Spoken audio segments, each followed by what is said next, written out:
Mesdames, Messieurs, bonsoir. Chers collègues, veuillez gagner vos places, s'il vous plaît.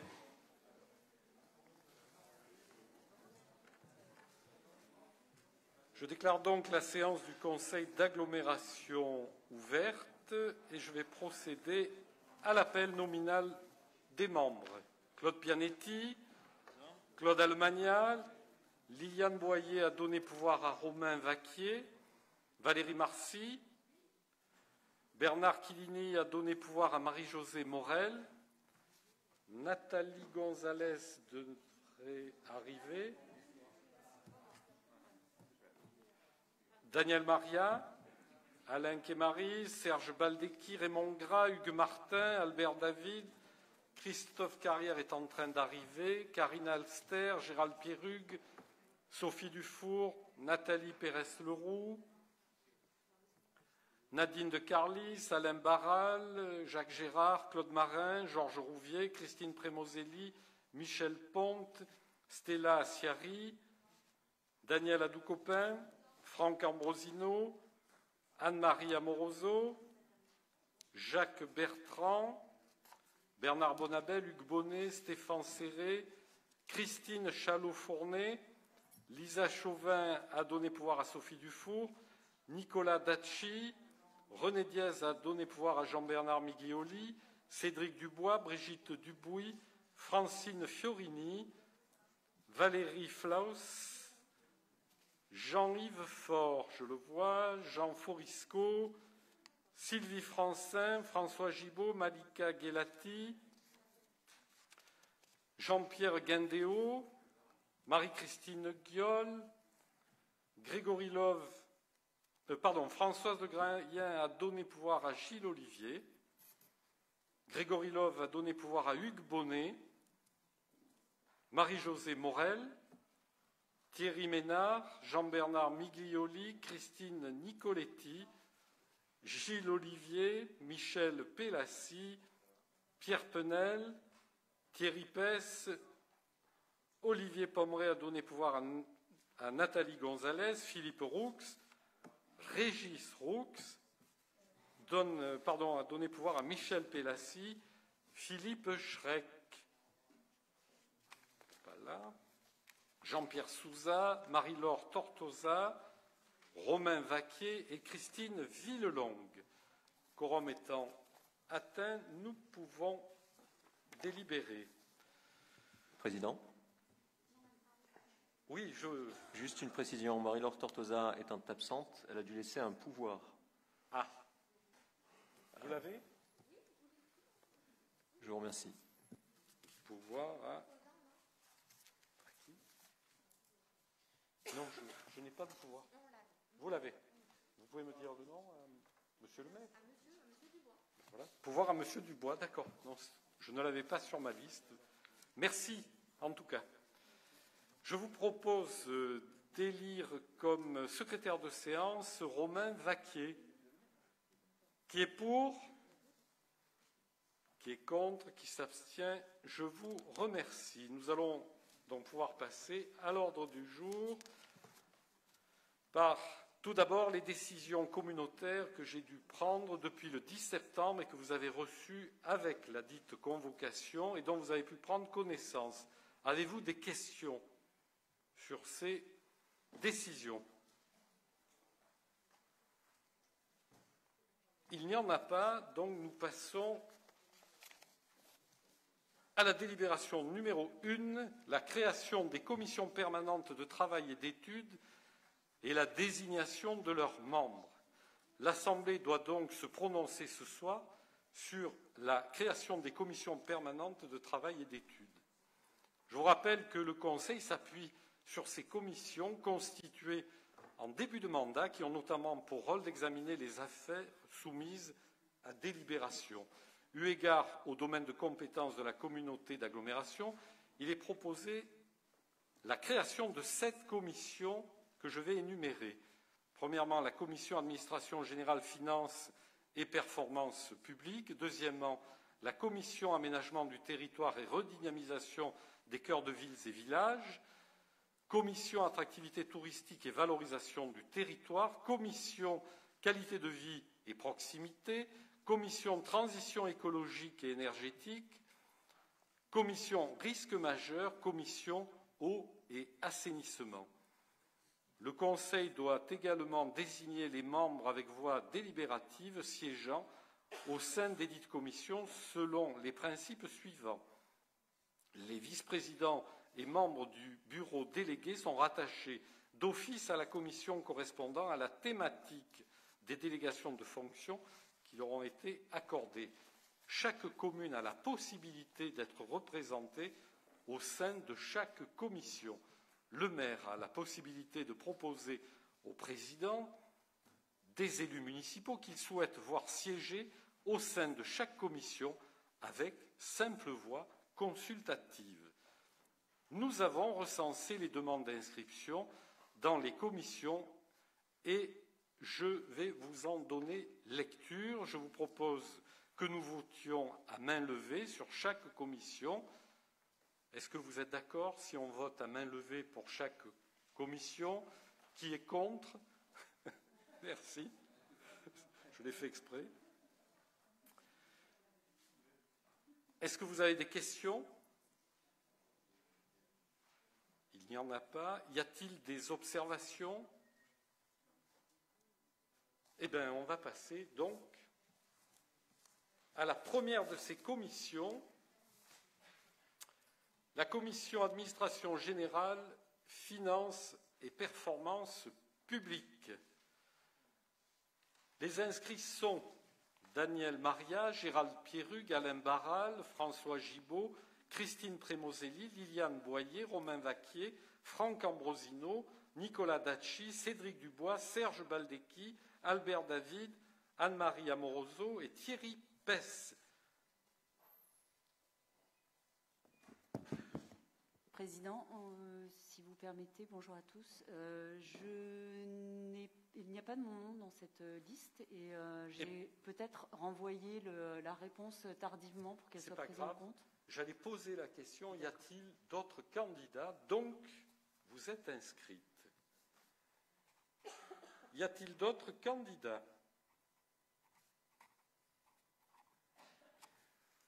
Il n'y en a pas. Qui est pour? Qui est contre? Qui s'abstient? Je vous remercie. Commission aménagement du territoire et redynamisation des cœurs de villes et villages.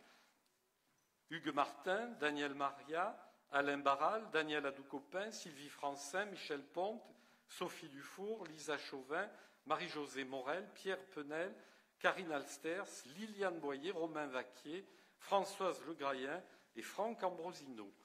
Y a-t-il d'autres candidats? Oui? Ah ben il y en a encore, pardon.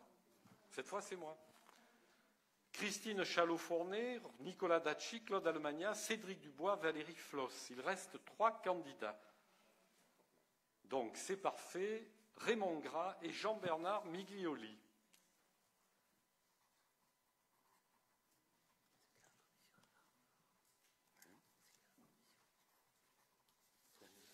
Oui, tu y es. Je t'ai vu.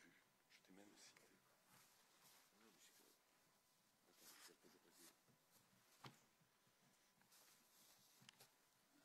Tu es inscrit au niveau des punis. Qui est pour? Qui est contre? Qui s'abstient? Je vous remercie. Commission attractivité touristique et valorisation du territoire. Jacques Gérard, Daniel Maria, Georges Rouvier, Alain Barral, Jean-Yves Faure, Sylvie Francin, Valérie Marcy, Gilles Olivier, Christine Chalot-Fournet, Stella Assiari, Jacques Bertrand, Cédric Dubois, Albert David, Alain Quémaris, Jean Forisco, Michel Bellassi. Y a-t-il d'autres candidats? Alors, il reste 7. Alors, les candidats. 1, 2. Non, je ne suis pas candidate. Je voudrais juste poser une question. Ah, pardon. Oui, bonjour à tous, bonjour Président. Je voudrais simplement savoir si Olivier Pommeret a fait remonter ses demandes, parce que comme il est en formation là en ce moment, je ne suis pas sûre qu'elle soit arrivée jusqu'à vous. D'accord. On reprend. Une question ou des volontaires? Alors, relevez le doigt. Qui est volontaire? Alors, Nathalie. Pour Olivier Pommeret, dont j'ai la procuration. Ah oui, d'accord. Donc c'est pour Olivier Pommeret. Hein? Parfait. Ensuite, Raymond Gras. Ensuite, Nathalie Pérez-Leroux. Ensuite, Nadine de Carlis. Christine Nicoletti et Stéphane Serré.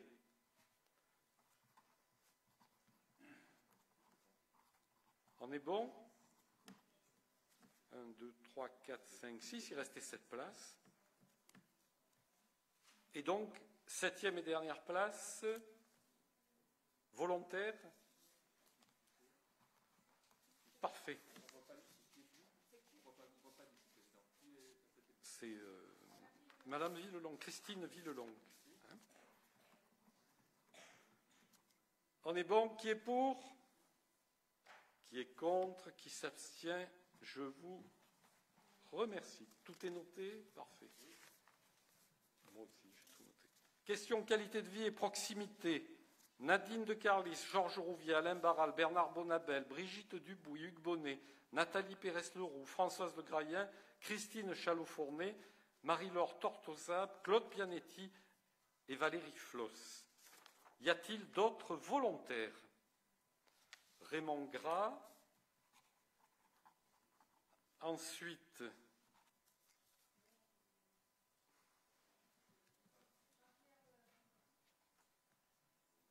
ok. Oui.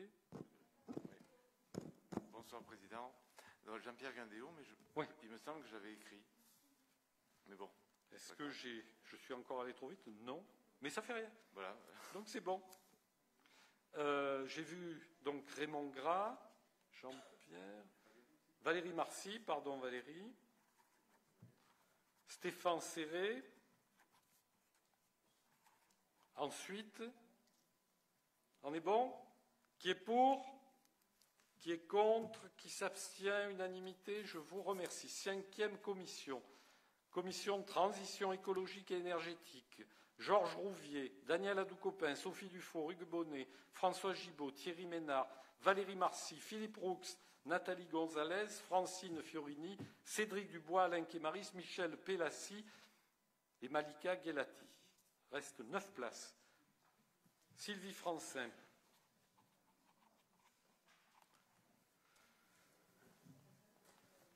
OK.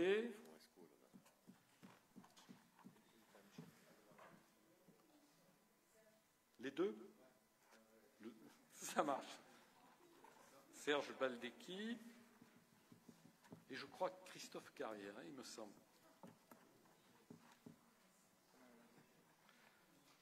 Pardon. Oui. Si on peut avoir un deuxième élu pour la commune des Arcs, Olivier Pommeret. Allez. Vous en profitez parce qu'il est absent, vous le chargez comme ça. C'est bien, c'est bien. C'est très bien, très bien. Bon. 1, 2, 3. On est bon? Qui est pour? Qui est contre? Qui s'abstient? Je vous remercie. Risque majeur. Jean-Yves Faure, Bernard Quilini, Thierry Ménard, Claude Marin, Gilles Olivier, Cédric Dubois, Albert David, Alain Kémaris, Régis Roux, Jean-Pierre Souza. Y a-t-il d'autres candidats? Monsieur Christophe Carrière. Jacques Gérard. Okay. Cette fois, c'est pour moi. Hein? Cette fois, c'est pour moi. Il ne faut pas que je me trompe. Hein?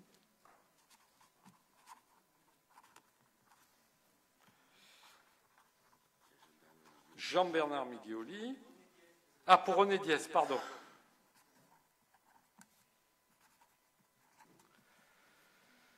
Et Philippe Roux, évidemment.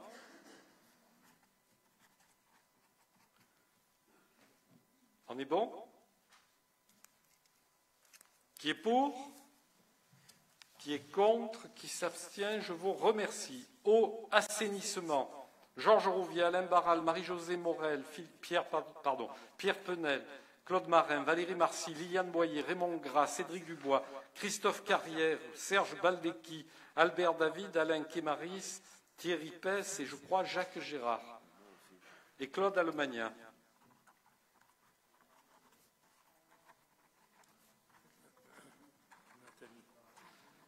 Pour qui? Pour moi, et puis si jamais, je laisse la place aux autres. Hein. S'il en restait une, Olivier Pommeret, tu as raison, il faut le charger. Je m'en souviendrai.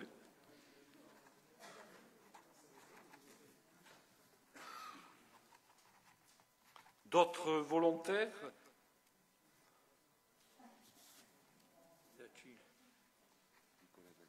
C'est ça. Pas d'autres candidats? Qui est pour? Qui est contre? Qui s'abstient? Je vous remercie. Et bien voilà. Tout a été voté, tout est parfait. Nous continuons. Nous allons maintenant, la deuxième délibération, passer la parole à Daniel Maria qui va nous parler du tableau des effectifs. Oui, merci. Donc cette délibération exprime la volonté d'une actualisation régulière et non plus annuelle de la situation réelle de la répartition de l'effectif dans la structure. L'actualisation formulée ce jour est liée au dernier recrutement réalisé suite à des départs sur des postes permanents, vacants et impératifs à remplacer, à des variations de temps de travail à cette période de rentrée scolaire pour les professeurs de musique, à une réussite à un concours et à une nouvelle mission conduite par l'agglomération, le campus connecté. La proposition est donc de modifier le tableau des effectifs par la création de 3 postes. Un poste financé à 80% par l'État dans le cadre du projet de campus connecté. Les 2 autres créations étant des postes temporaires, une création suite à la réussite à un concours de rédacteur qui occasionne pour un même agent une double position administrative. En 2021, à la nomination de l'agent, l'ancien poste sera supprimé. Et une création pour renfort d'activité au titre de l'accroissement temporaire d'activité afin de maintenir la maison de santé de Coms ouverte tout en répondant aux impératifs sanitaires liés au Covid. 4 postes sont également modifiés, je devrais dire créés et supprimés, pour pouvoir des postes vacants permanents. Et enfin, au budget transport, un poste temps non complet est supprimé, c'est un poste à 18 heures, pour créer un poste complet de 36 heures. Soit au total 5 créations-suppressions et 3 créations pures. Donc vous avez tout le détail dans la délibération, je vous en fais grâce. Simplement, les postes au niveau du tableau des effectifs, on passe de 468 postes à 471 postes pour 439 postes pourvus. Merci. Chers collègues, avez-vous des questions ou des remarques? Il n'y en a pas, visiblement. Qui est pour? Qui est contre? Qui s'abstient? Je vous remercie. Daniel Maria, toujours pour l'actualisation des modalités d'attribution et versement du RIFSEP. Monsieur Marianne, c'est à vous. Alors, le projet de délibération que vous avez reçu reprend l'ensemble des modalités d'attribution et de versement du RIFSEP. Mais cette délibération a simplement pour objet l'actualisation de la dernière délibération relative au RIFSEP du 20 juin 2019, et ce pour 2 raisons.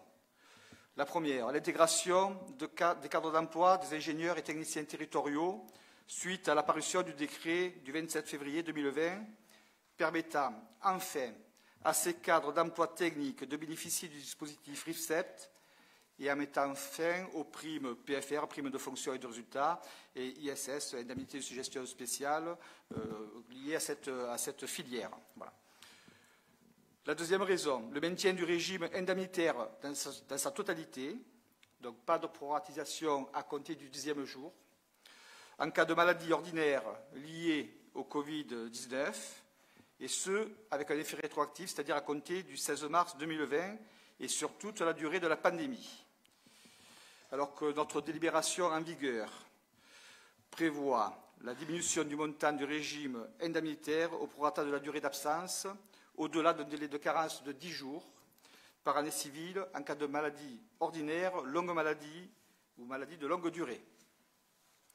Alors, ces propositions ont été validées par les membres du comité technique qui s'est réuni le 21 septembre et la charte du RIFSEPT a été amendée dans ce sens. D'ailleurs, la charte du RIFSEPT qui est jointe à la délibération sera transmise à tout le personnel de l'établissement.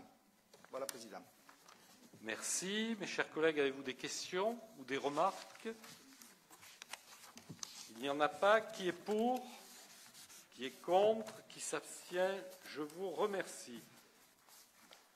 Daniel Maria, toujours, pour les frais de déplacement et de restauration des agents territoriaux. Alors, il s'agit là d'une mise en conformité réglementaire. Cette délibération porte sur le remboursement des frais de déplacement des agents territoriaux pour les besoins du service ou pour se former quand le véhicule de service ne peut être utilisé. Donc, l'objectif est l'actualisation de la délibération du 14 février 2013 concernant le montant de l'indemnité repas fixé à 15,25 € suite à la parution de l'arrêté du 11 octobre 2019 actualisant les taux des indemnités de mission et portant le plafond de remboursement à 17,50 €.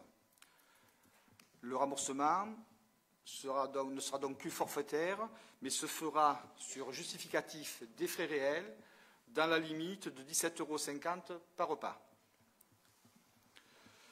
L'objectif est également l'actualisation de la délibération C-2019-071 du 20 juin 2019 et notamment du règlement de formation afin de présenter de manière exhaustive les règles de remboursement des frais liés au déplacement des agents territoriaux. Là également, le comité technique a donné un avis favorable le 21 septembre 2020. Merci. Chers collègues, avez-vous des questions? Pas de questions. Qui est pour? Qui est contre? Qui s'abstient? Je vous remercie. Enfin, M. Maria, pour vous, la formation des élus. Vous avez la parole. Cette délibération nous concerne. Donc, l'objet, c'est conformément aux articles L 2123-12 et L 5216-4 du Code général des collectivités territoriales, les membres du conseil d'agglomération ont droit à une formation adaptée à leurs fonctions. Donc, dans les 3 mois suivant leur installation, il est nécessaire de délibérer sur le droit des élus de bénéficier d'une formation adaptée aux fonctions à concurrence de 18 jours sur la durée du mandat. Le montant prévisionnel des dépenses de formation compris entre 2 et 20% du montant total des indemnités de fonction allouées aux élus doit être inscrit au budget. De manière complémentaire, il est également rappelé que les élus bénéficient également d'un droit de 20 heures annuelles dans le cadre du DIF élu. Ce DIF relève d'une démarche individuelle auprès de la Caisse des dépôts et consignations qui tient à jour le nombre d'heures acquises par l'élu local et qui instruit, bien entendu, les demandes de formation. La délibération précise la prise en charge des frais résultant du droit à la formation comprenant les frais de déplacement, transport, hébergement et restauration, les frais d'enseignement, la compensation de la perte éventuelle de salaire du traitement aux revenus justifié par l'élu et plafonné à l'équivalent de 18 jours par élu et pour la durée du mandat. De même manière que l'indemnité de fonction, elle est soumise à la CSG et au CRDS. Là également, le comité technique réuni le 21 septembre a donné un avis favorable. Parfait. Mes chers collègues, avez-vous des questions? Des remarques? Il n'y en a pas. Qui est pour? Qui est contre? Qui s'abstient? Je vous remercie. Passons aux finances et nous donnons la parole à Serge Baldecchi.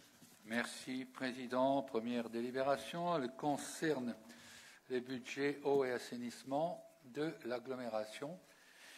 Il s'agit dans cette délibération d'ajuster, d'harmoniser les budgets des régies pour 4 raisons, selon 4 critères. Le premier, transfert des crédits des budgets conventions de gestion vers ceux de la DPVA afin que celle-ci puisse payer les redevances à l'agence de l'eau, puisqu'au départ, on pensait que c'était les communes qui les paieraient. Deuxième critère, on régularise les montants de TVA pour harmoniser, puisque maintenant il faut les compter TTC, dont les TVA inscrits dans les budgets conventions de gestion de communes sont harmonisés en prenant en compte la TVA. Troisième critère, le paiement par l'agglomération des achats d'eau aux différents syndicats. Même chose, nous pensions que c'était aux communes de le faire dans les budgets conventions, budget miroir. Or, c'est à l'agglomération de le faire. Et dernier critère, on ajuste les programmes des travaux des communes. Tout ceci, donc, se traduit dans les tableaux Excel qui sont joints à votre délibération, que je ne vais pas détailler parce qu'ils sont assez nombreux, mais qui sont le reflet, le fruit des dialogues qui ont été instaurés par le service de l'eau et assainissement avec chacune des communes concernées. Donc, a priori, vous devez retrouver les chiffres que vous avez vus avec M. Arnaud ou Christophe. Au total, ce qu'il faut savoir, que cette DM pour l'agglomération, pour le budget eau régie, on enregistre les mouvements suivants. En fonctionnement, plus 189 033,15. En investissement, moins 538 483, tient au fait que certaines communes, au cours de ces dialogues, ont abandonné des programmes qui étaient prévus dans les budgets initiaux. Voilà pour l'eau. Et pour l'assainissement, le bilan s'établit comme suit, en section de fonctionnement, toujours pour le budget agglo, plus 186 971,22, et en section d'investissement, moins 434 022,40, et on parle bien du budget agglo au assainissement 2020. Voilà, Monsieur le Président. Merci. Mes chers collègues, avez-vous des questions? Il n'y en a pas. Qui est pour? Qui est contre? Qui s'abstient? Délibération suivante. La Commission intercommunale des impôts directs locaux. Alors, comme on le fait dans les communes pour nos propres commissions des impôts directs, l'agglomération doit disposer d'une commission CIID composée d'un vice-président délégué par le président et 10 membres, 10 commissaires. Nous devons proposer une liste de 10 suppléants. Et nous devons proposer une liste de 20 titulaires et de 20 suppléants. Et c'est le directeur départemental des finances publiques qui fera le choix en retour et qui nous communiquera les noms des 10 commissaires titulaires et des 10 suppléants. La liste, elle figure donc dans votre document annexé. Merci. Tout le monde en a pris connaissance. Oui, vous avez la parole. Monsieur le Président, merci. Bonsoir à tous. La liste des commissaires n'apparaît pas sur mon mail. J'ai fait un petit message là à l'agglo concernant justement ses membres. Moi, à la mairie du Muy, je ne suis pas au courant de cette composition. On ne m'en a pas fait part. J'aurais aimé, à la limite, être dans les candidats. Qui plus est, la liste là, elle n'apparaît pas. J'arrive pas à la télécharger du moins. Donc je ne sais pas. Non, ça reste la grande interrogative pour moi. C'est un mérite du... Alors, c'est le maire qui désigne. Le maire, oui. Je sais. Bah oui, mais tout à fait. Et ouais. Donc voilà, c'est juste pour signaler que moi je ne suis pas au courant. Voilà. Tout simplement. Donc, merci. Je m'abstiendrai sur la délibération. Vous n'avez pas la liste annexée? C'est pour ça que j'ai été prudent, moi, avec ma version papier. Je la lis ou pas? Est-ce que vous voulez qu'on la lise, mais les maires ont désigné, donc moyennant quoi, c'est peut-être... Je peux vous la lire, je l'ai là. Qu'on la lise ou non? Oui ou non? On peut vous l'envoyer. Allez, c'est vite parce fait. que ça ne servira à pas grand-chose, finalement. Non? Non. Comme tu veux.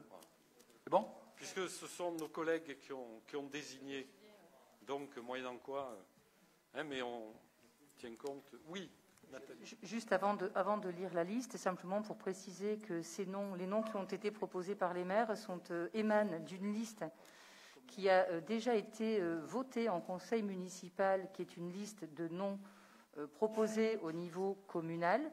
Nous avons proposé un nombre plus important, bien sûr, que le nombre de personnes qui vont être ensuite retenues. C'est le cas ici aussi. Et donc, normalement, ça a dû être voté en conseil municipal. Voilà. Non, tout le monde peut se la procurer, de toute façon. Oui, on l'enverra peut-être en PDF classique sur les adresses mail. Ça sera plus sûr. Bien. Qui est pour? Qui est contre? Qui s'abstient? Merci. Serge Baldecchi, toujours. Alors, délibération consacrée, cette fois, aux subventions demandées suite à la catastrophe naturelle de novembre 2019. Il faut savoir que cette délibération fait suite à celle que nous avions déjà adoptée en mars, qui faisait une demande de principe sur l'intervention de la région pour nous accorder les subventions. Celle-ci, donc, aujourd'hui, officialise cette demande en apportant plus de précisions. Les deux précisions essentielles sont d'abord la prise en compte des remboursements effectués par les assurances suite aux dégâts, et deuxièmement, sur une évaluation beaucoup plus précise des devis qui avaient été élaborés à l'époque de manière un peu superficielle. Donc celle-ci officialise notre demande de principe du mois de mars et elle part vers la région pour obtenir les subventions qui sont précisées dans votre document. Merci. Chers collègues, avez-vous des questions? Pas de questions? Qui est pour? Qui est contre? Qui s'abstient? Je vous remercie. Serge Baldecchi, toujours. Alors, pour ce qui me concerne, dernière délibération, elle traite des subventions en investissement demandées au conseil départemental du Var. C'est la demande de subvention de l'année pour 2020. Elle se monte à hauteur de 500 000 €. On a pris en compte, à la demande du conseil départemental, les suggestions auxquelles ils avaient dû faire face en raison de la crise Covid.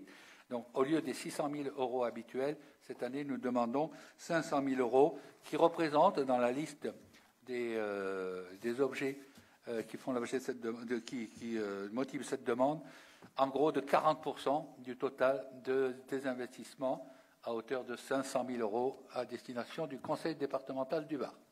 Merci. Mes chers collègues, avez-vous des questions? Pas de questions. Qui est pour? Qui est contre? Qui s'abstient? Je vous remercie. En l'absence de Liliane Boyer, je vais, pour la délibération numéro 10, passer la parole à Michel Ponte pour les subventions de fonctionnement de l'association Initiative VA et la signature de la convention d'objectifs et de moyens. Ponte, merci, Président. Vous avez la parole. Dans le cadre de sa compétence développement économique, DPVA apporte son soutien aux opérateurs qui interviennent en matière d'accompagnement à la création, au développement ou à la reprise d'entreprises. Cette aide s'inscrit dans le cadre de la Convention fixant les conditions d'intervention complémentaires de la région Sud. Le cadre d'octroi des aides économiques. Cette convention, approuvée par délibération du Conseil d'administration du 4 avril 2019, pour être régulière, cette aide doit être compatible avec le schéma régional de développement économique, d'innovation et d'internationalisation. En fait, c'est le SRDE2I. L'association Initiative VAR a pour vocation de déceler et favoriser l'initiative en matière de création d'emplois, d'activités, de biens ou de services nouveaux par l'appui gracieux à la création, à la reprise et au développement des TPE-PME. Elle apporte ainsi son soutien financier aux porteurs de projets par l'octroi de prêts d'honneur personnels, sans caution, sans intérêt, sans garantie. Il les accompagne au travers de parrainage et suivi technique. L'association contribue aussi à la mobilisation d'autres dispositifs de soutien aux TPE-PME en complément d'un prêt bancaire ou d'autres financements. En 2019, au total, en comptant l'apport personnel des créateurs, ce sont 2 550 000, arrondis, n'est-ce pas, prêts bancaires, apports personnels qui ont été mobilisés sur le territoire en faveur de la création d'entreprises. Compte tenu de l'intérêt que présente l'activité d'initiative bar dans le cadre de la convention obligatoire développement économique de DPVA, il est proposé d'accorder à l'association une subvention de fonctionnement au titre de l'année 2020 de 25 000 €, qui est la reconduction de la subvention de 2019. Il a été inséré dans la convention 2020 l'obligation de tenir sur Draguignan les comités d'agrément. Là, nous avons une discussion à ce sujet, puisque les comités d'agrément se tenaient très souvent à Fréjus. Donc là, c'est quand même un impératif pour nous. Sans l'attribution de la subvention, l'initiative va fermer l'antenne de Draguignan pour aller en ouvrir une à Sainte-Maxime, qui les sollicite ardemment. En conséquence, il est proposé au Conseil d'agglomération de bien vouloir approuver la convention d'objectifs et de moyens 2020 entre DPVA et Initiative VAR, autoriser Monsieur le Président à signer la dite convention ainsi que tout document y afférent, attribuer à Initiative VAR une subvention de fonctionnement au titre de l'année 2020 de 25 000 €, dire que le paiement de la subvention sera réalisé en 2 fois. Alors, un premier versement, 70% du montant de la subvention à la signature de la convention, et le deuxième versement de 30% après réception des documents du bilan relatif à l'année N-1. Dire que les crédits y afférents seront prévus sur le budget principal, chapitre 65. Merci, mes chers collègues. Avez-vous des questions ou des remarques? Il n'y en a pas. Qui est pour? Qui est contre? Qui s'abstient? Je vous remercie.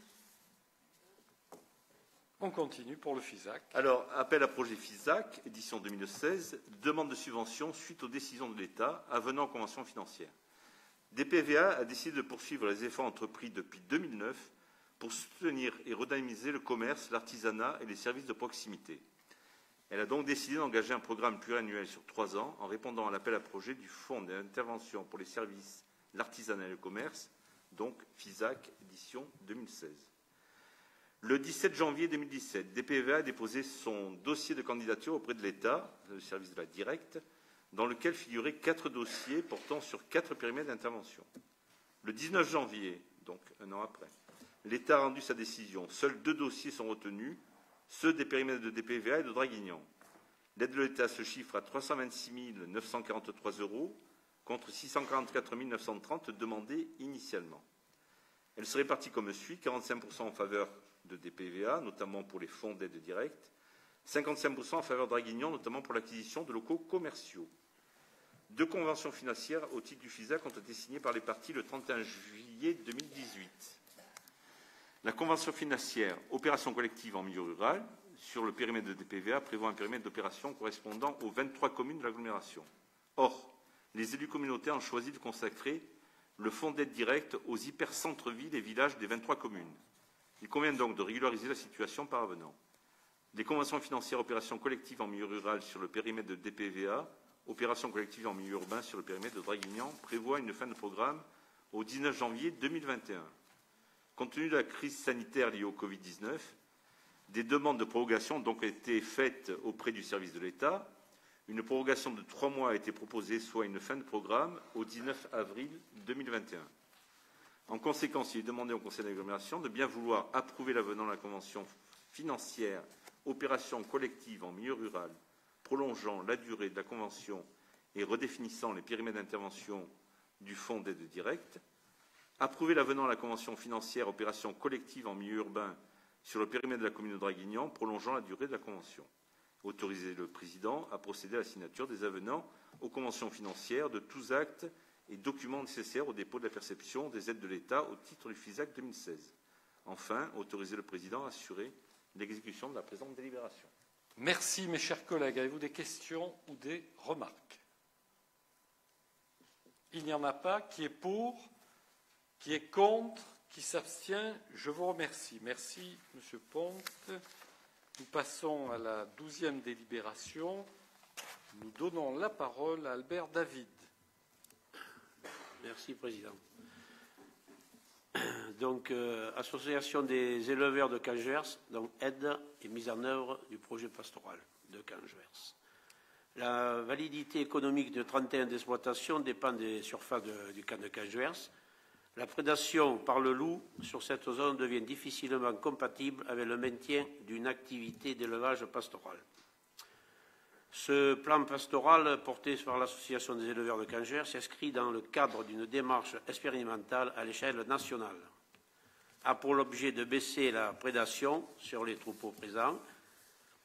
Il répond à une attente forte des éleveurs qui la considèrent comme une sorte de dernière chance face aux difficultés qu'elles rencontrent. Ce projet a été présenté à plusieurs reprises depuis fin août 2018 aux instances décisionnelles s'étant déplacées sur site, notamment le préfet référent du plan national d'action sur le loup et les activités d'élevage. Ce dernier a enfin validé au printemps le plan d'action du projet, permettant ainsi de mobiliser des crédits, mais également des crédits européens et un financement non négligeable de 90 000 € de la Fondation François Sommer, également partenaire du projet. Cette démarche s'inscrit dans la continuité des actions de soutien du pastoralisme et notamment le soutien financier de la définition de ce projet expérimental en 2018. 2 500 € en 2018, en 2019 2 500 €, mais aussi la plus longue date avec la réalisation du plan d'occupation pastorale, le PAPI, sur 7 communes du territoire, ou encore le financement de l'étude d'un projet d'abattoir sur le Var en 2017 de 12 000 €. Le montant de l'aide de 2 500 € paraît peu élevé au regard d'un montant global de 414 000 €. Elle permet cependant d'afficher clairement l'implantation et le soutien des intercommunalités du projet, également important sur les décisionnaires comme pour les éleveurs. Et les crédits ont été votés sur la ligne budgétaire 6 574 910 du budget 2020. Merci, mes chers collègues, pour ce soutien. Des questions? Il n'y en a pas. Qui est pour? Qui est contre? Qui s'abstient? Merci pour cette unanimité. On continue? On continue. Alors, réalisation et actualisation du plan d'occupation pastorale intercommunale en Dracénie et subvention aux syndicats mixtes du massif des Maures. Depuis 2012, donc, l'activité pastorale a évolué. Départ en retraite, transmission, installation de jeunes, difficultés grandissantes liées à la prédation du loup, etc.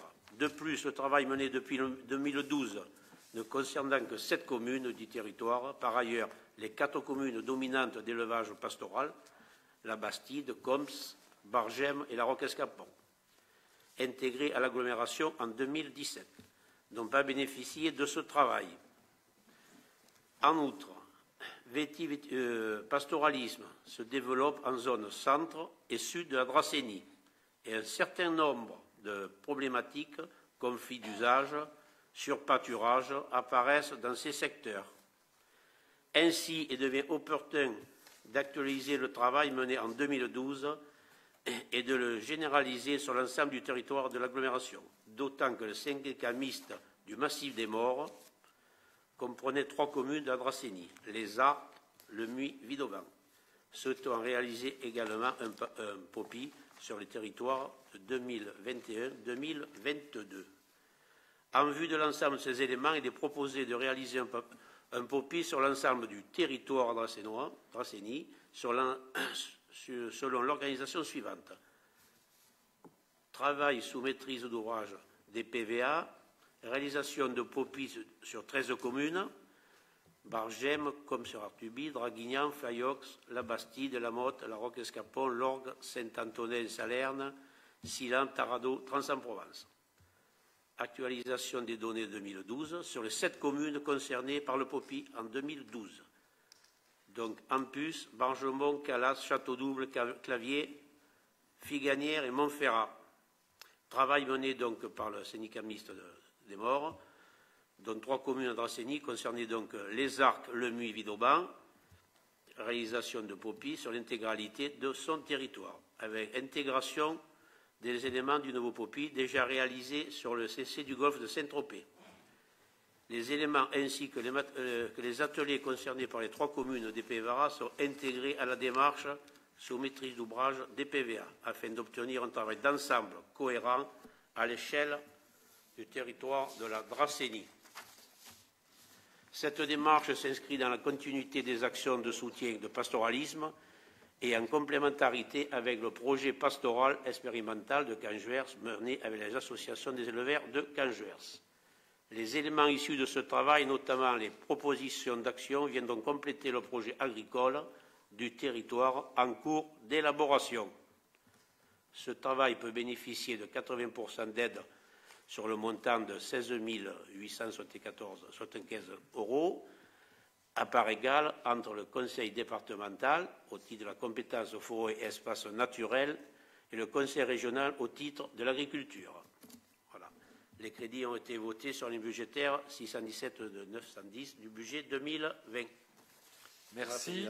Merci beaucoup. Donc, mes chers collègues, comme indiqué dans la délibération, vous m'autorisez à signer, à demander, et je vous demande donc d'approuver. Pas de remarques, pas de questions. Qui est pour? Qui est contre? Qui s'abstient? Je vous remercie. Nous passons à l'aménagement économique et urbain avec Hugues Martin. Vous avez la parole. Première délibération concerne l'exonération de la part fixe de 2 entreprises, notamment les entreprises de CPAFO, Tardine et Chocolat, qui assure la restauration du théâtre de l'Esplanade, et l'assistance culinaire qui assure la restauration du pôle culturel Saint-Chabran. Ces 2 entreprises n'ont pas pu travailler du fait de la fermeture des équipements publics communautaires. Donc il est proposé de consentir pour CPAFO une redevance de 3 mois, c'est-à-dire de mars à mai, puisque la programmation culturelle a été annulée, et ce qui représente 750 €. Et pour l'assistant culinaire, une exonération de redevance de 5 mois, soit de mars à juillet, ce qui représente 833 €, compte tenu de la réouverture du pôle culturel au 1er août 2020. Chers collègues, avez-vous des questions? Des remarques? Qui est pour? Qui est contre? Qui s'abstient? Je vous remercie. Nous partons pour la Bastide. Alors, la Bastide. DPVA a formulé un avis favorable par délibération en date du 31 mai 2018 sur la carte communale de la Bastide. Toutefois, la commune a été amenée à modifier son projet suite notamment à l'avis de la CDNPS du 6 septembre 2019. Et parallèlement, la commune a sollicité le préfet du Var pour obtenir une dérogation au code de l'urbanisme au titre de la constructibilité limitée. DPVA dispose d'un délai de 2 mois pour statuer sur cette demande. Et donc, nous devons rendre notre avis en qualité de PCI porteur du SCOT, d'autorité organisatrice des mobilités, et de PCI chargé de la mise en œuvre du programme local de l'habitat. Donc cet avis s'organise en 2 parties. Pour ce qui est de la dérogation à la constructibilité limitée, l'ouverture de certains secteurs à l'urbanisation prévue dans le projet de carte communale de la Bastide ne nuit pas à la protection des espaces naturels et à la remise en bon état des continuités écologiques. Elle ne conduit pas à une consommation excessive de l'espace. Elle ne génère pas d'impact excessif sur les flux de déplacement et ne nuit pas à une répartition équilibrée entre emploi, habitat, commerce et services. Concernant la compatibilité du projet de carte communale avec les compétences des PVA, que ce soit au titre des compétences obligatoires développement économique, aménagement de l'espace communautaire, transport, équilibre social de l'habitat, ou que ce soit au titre des autres compétences protection et mise en valeur de l'environnement et du cadre de vie, construction, aménagement, entretien et gestion des équipements culturels et sportifs, gestion de l'eau, des inondations et des risques majeurs, cette carte communale de la Bastide ne s'oppose à aucune des compétences de DPVA. Il vous est donc demandé d'émettre un avis favorable sur le projet de carte communale et d'émettre un avis favorable à la demande de dérogation au titre de la constructibilité limitée. Merci. Mes chers collègues, avez-vous des questions?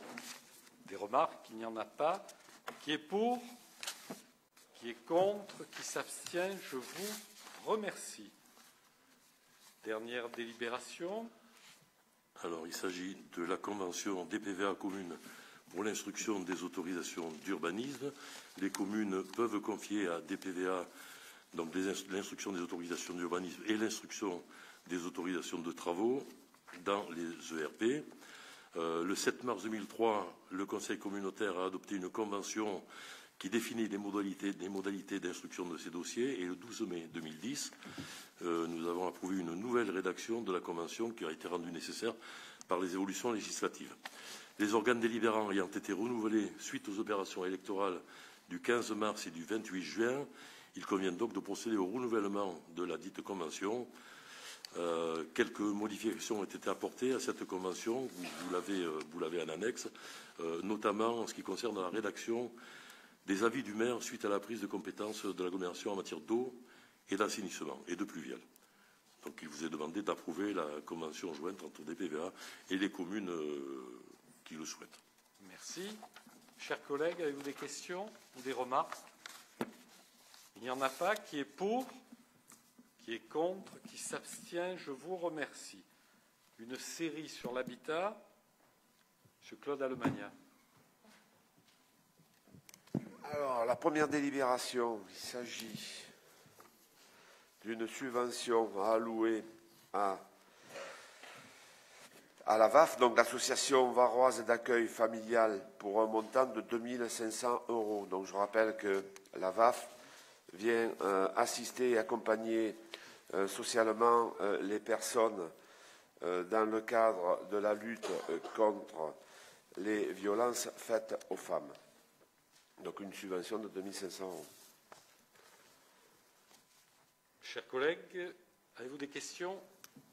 Il n'y en a pas. Qui est pour? Qui est contre? Qui s'abstient? Je vous remercie. La délibération suivante concerne le programme local de l'habitat et du soutien à la rénovation du parc privé concernant 2 opérations sur notre territoire. La première, c'est le programme d'intérêt général qui couvre l'ensemble du territoire. Et le deuxième, l'opération programmée d'amélioration de l'habitat et de renouvellement urbain sur le périmètre de la vieille ville de Draguignan. Il s'agit en fait de délibérer sur un bilan, puisque les aides qui ont été allouées dans le cadre de ces 2 opérations, le montant alloué, donc ce sont des subventions qui sont allouées aux propriétaires privés, s'élève à 199 442 €, répartis à 137 728 € à la charge de l'Agence nationale pour l'amélioration de l'habitat, 56 979 € à la charge de notre agglomération et enfin 4 735 € à la charge de la région sud. Merci. Mes chers collègues, ça c'est donc la délibération. Avez-vous des questions? Pas de questions. Qui est pour? Qui est contre? Qui s'abstient? On continue. Donc, cette délibération suivante, elle concerne celle que je viens de vous présenter, à savoir toujours le soutien à la rénovation du parc privé, concernant la mise à disposition par convention de la délégation de financement de la région sud qui nous a confié la redistribution des financements au profit de ses propriétaires. Et il s'agit de la dernière que j'avais citée, à savoir 4 735 € à la charge de la région sud que nous avons distribuée à nos administrés demandeurs. Chers collègues, qui est pour? Enfin, pardon, avez-vous des questions? Personne. Qui est pour? Pardon. Qui est contre? Qui s'abstient? Unanimité. Enfin, je termine avec une garantie d'emprunt sur un programme de production de logements locatifs sociaux sur la commune de Lorgues pour un projet de 31 logements locatifs sociaux au quartier de la Muscatelle. Et là, il s'agit de garantir l'emprunt parce que, comme vous le savez, le financement il se fait par un emprunt principal, par le bailleur social qui est ici le Grand Delta Habitat, pour un montant de 3 155 500 € et nous devons garantir la moitié de cet emprunt. L'autre moitié est garantie par le conseil départemental. Donc ce qui vous est demandé, c'est d'accepter la garantie d'emprunt. On le fait systématiquement pour toutes ces opérations. Garantir l'emprunt au bailleur social qui va reverser avec la sortie de loyer les annuités d'emprunt de la Caisse dépôt et consignation. Chers collègues, avez-vous des questions? Des remarques? Il n'y en a pas. Qui est pour? Qui est contre? Qui s'abstient? Unanimité. Je vous remercie. Rondement mené. Bien. Il s'agit maintenant d'une délibération sur l'eau et l'assainissement formulée par nos amis de la commune du Muy. La commune du Muy avait souhaité bénéficier d'une délégation de compétences sur l'eau, assainissement et la gestion des eaux pluviales urbaines. Le conseil municipal du Muy avait donc délibéré dans ce sens le 22 juin 2020 et conformément à la procédure de l'article 14 de la loi Engagement et proximité du 27 décembre 2019, il revient au conseil d'agglomération de se prononcer sur cette demande. Mais avant que notre conseil ne délibère, je souhaite vous rappeler brièvement le contexte de cette demande. En effet, depuis le 1er janvier 2020, la communauté d'agglomération est devenue compétente en matière d'eau, d'assainissement et de gestion des eaux pluviales urbaines.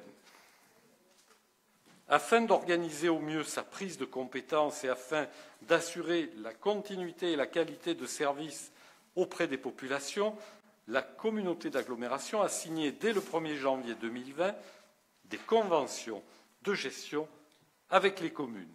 Ces conventions ont permis de confier aux communes les moyens de gérer cette compétence comme elles le faisaient auparavant pour le compte de l'agglomération. Ces conventions de gestion constituent des outils transitoires prévus par la loi d'une durée de 1 an et renouvelables une fois. Elles prendront donc fin au 31 décembre 2020, sauf pour les communes qui souhaiteraient les voir prolongées d'1 année. Depuis que la demande formulée par le conseil municipal du Muy, le bureau communautaire s'est réuni à plusieurs reprises pour débattre du devenir des conventions de gestion. Il a été acté, pour une très grande majorité de communes, que ces conventions de gestion prendraient fin au 31 décembre 2020 afin de simplifier la gestion administrative et financière de ce service public et de s'engager résolument vers une prise de compétences mutualisée à l'échelle de l'agglomération. Toutefois, certaines communes, et notamment les anciennes grandes régies municipales, ont souhaité prolonger d'1 an les conventions de gestion pour se laisser le temps de bâtir en concertation une régie communautaire mutualisée. C'est le cas des communes de l'Orgue, de Vidauban et des Arcs. Dans le cadre de ces débats, la commune du Muy a manifesté, aux côtés de toutes les autres communes, son souhait de voir aboutir un véritable projet communautaire autour de la gestion de l'eau. Elle souhaite que l'agglomération s'organise au plus vite pour assumer pleinement ses nouvelles compétences dans un souci de proximité et d'efficacité auprès des communes et des populations. C'est pourquoi Madame le maire du Muy a fait savoir au bureau communautaire qu'elle souhaitait finalement prolonger d'1 an la convention de gestion et non demander à ce stade la délégation de compétences, et ce, dans un esprit de solidarité et de cohérence à l'échelle de toutes les communes de l'agglomération. La procédure prévoit néanmoins que nous devions statuer sur la demande initiale délibérée par le conseil municipal de la commune du Muy.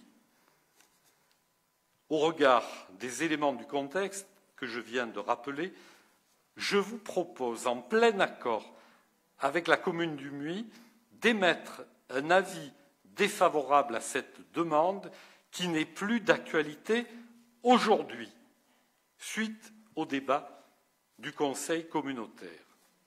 Aussi, je tiens à remercier personnellement Madame le maire du Muy de la confiance qu'elle donne à l'agglomération et je me réjouis du positionnement de toutes les autres communes de l'agglomération qui souhaitent mettre en œuvre à l'échelle de l'agglomération un véritable projet territorial de l'eau. chemin n'est pas facile depuis le 1er janvier. C'est un défi important que l'agglomération doit relever. La réussite ne pourra être que collective et je n'ai aucun doute sur le fait que tous ensemble, nous y parvenions. Voilà, mes chers collègues, avant donc de vous demander si vous aviez des questions, d'abord, sur ce que je viens de dire, Monsieur Vaquier, je vous en prie, vous avez bien entendu la parole. Monsieur le Président, Mesdames et Messieurs les maires, chers collègues conseillers communautaires, je me permets de prendre la parole en l'absence de Liliane Boyer, maire du Muy. Nous nous satisfaisons bien évidemment d'avoir trouvé un accord dans l'intérêt de tous. Nous souhaitons vivement que ce service de l'eau communautaire fonctionne de manière optimale. Nous le devons à nos concitoyens. C'est un projet ô combien ambitieux qui va nécessiter une volonté et des moyens conséquents. Nous ferons le point dans 12 mois. Ce sera un moment de réflexion important pour nous, communes du Muy. Je vous remercie. Merci. Je tiens à souligner l'engagement de l'équipe municipale et de Liliane Boyer au cours de ces débats et je voudrais la saluer très chaleureusement ici. Ça montre, et je le répète, un signe de confiance pour que notre agglomération, dans tout ce qui nous est imposé par la loi, reste unie et solidaire. Donc je vais vous demander de voter contre, évidemment, pour que tout ça soit positif. Mes chers collègues, qui est contre? Chers collègues, qui est pour? Qui s'abstient? Monsieur Ambrosino s'abstient. Mes chers collègues, merci. Merci au service et à Christophe Carrière qui a cravaché aussi. Et grâce à notre volonté commune, nous allons y arriver. Merci beaucoup. Délibération suivante.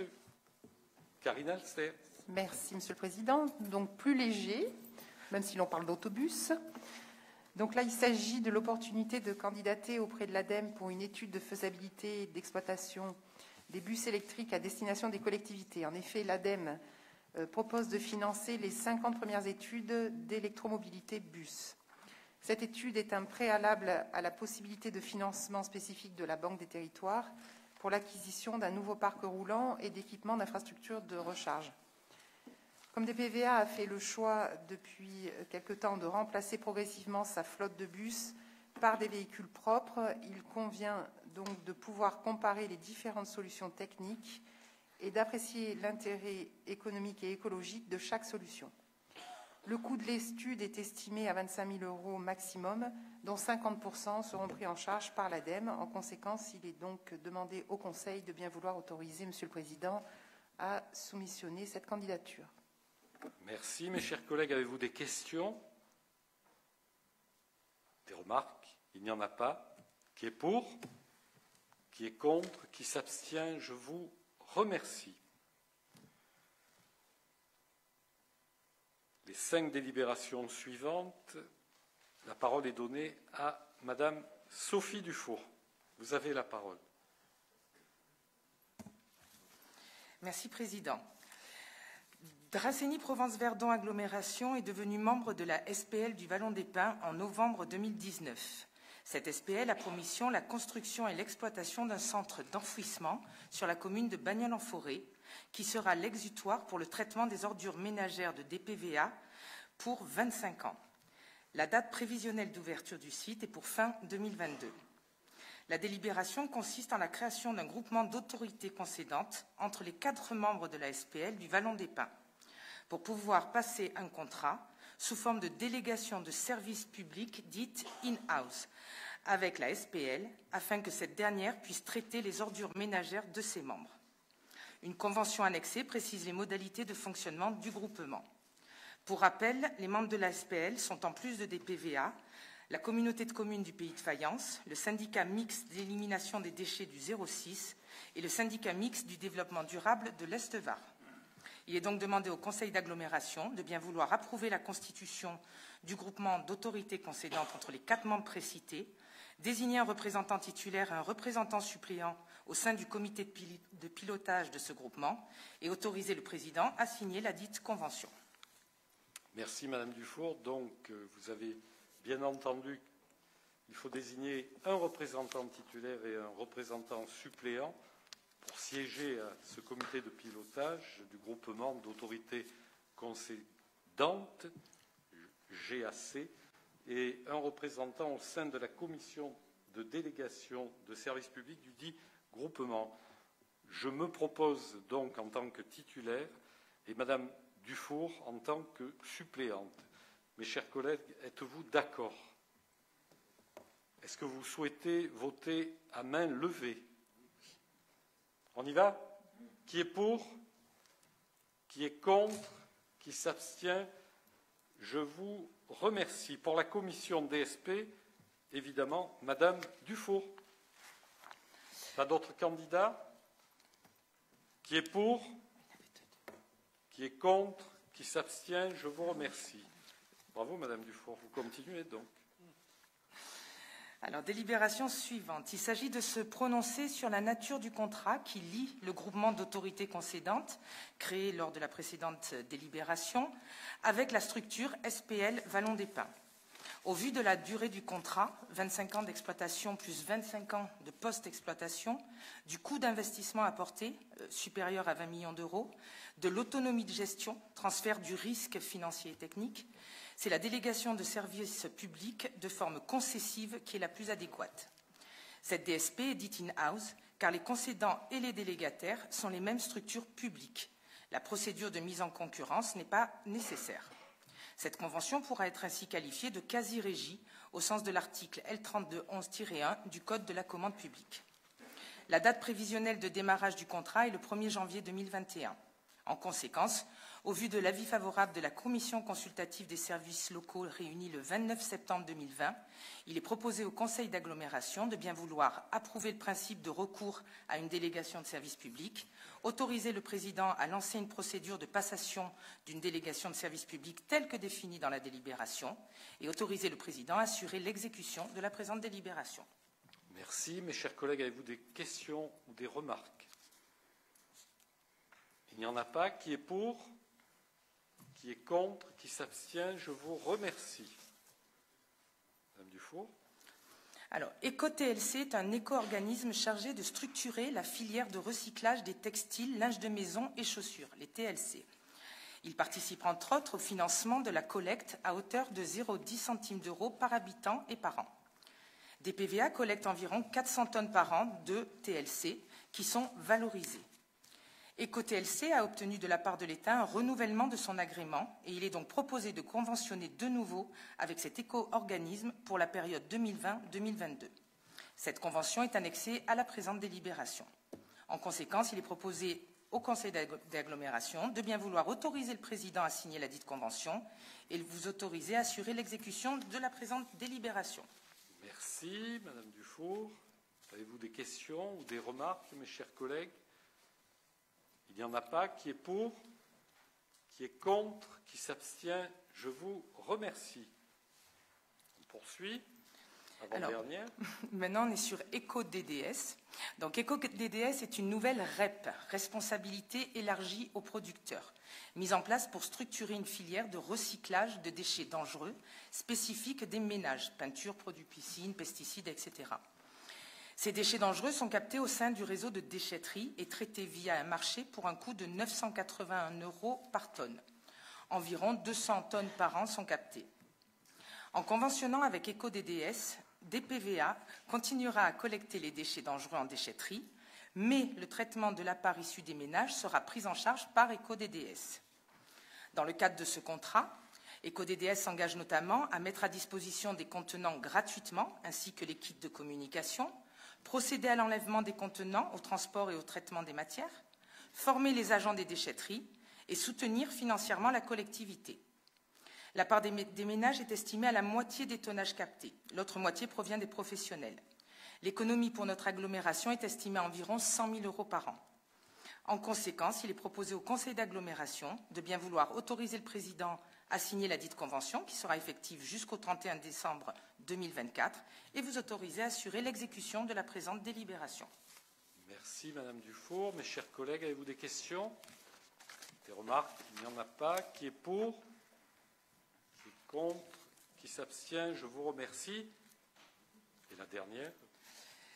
DPVA conventionné avec le Fonds de soutien des petits aluminiums depuis 2015. Nous avons été un des premiers territoires à le faire. Cette convention, initiée par Nespresso, consiste à collecter au sein des emballages à trier et à valoriser les capsules aluminium, dosettes de café.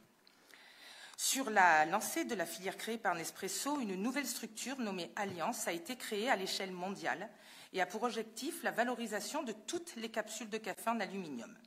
Alliance se substitue au fonds initial pour le recyclage des petits aluminiums. DPVA collecte selon les années entre 3 et 5 tonnes par an de petits aluminiums et perçoit des soutiens à hauteur de 300 € hors taxe par tonne. En conséquence, il est proposé au Conseil d'agglomération de bien vouloir autoriser le président à signer l'avenant numéro 4 à la présente convention et vous autoriser à assurer l'exécution de la présente délibération. Merci. Mes chers collègues, avez-vous des questions, des remarques? Il n'y en a pas. Qui est pour? Qui est contre? Qui s'abstient? Ils sont sur une belle unanimité. Une petite information avant de clôturer. Prochain Conseil d'agglomération, jeudi 19 novembre, et lundi 14 décembre, ici même, à 18 h. Mes chers collègues, notez sur vos agendas, papier ou électronique, à condition que vous puissiez ouvrir la pièce jointe. Je vous souhaite à tous une très bonne soirée. Je vous remercie et je vous dis à bientôt. Je lève la séance. Merci.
Thank you.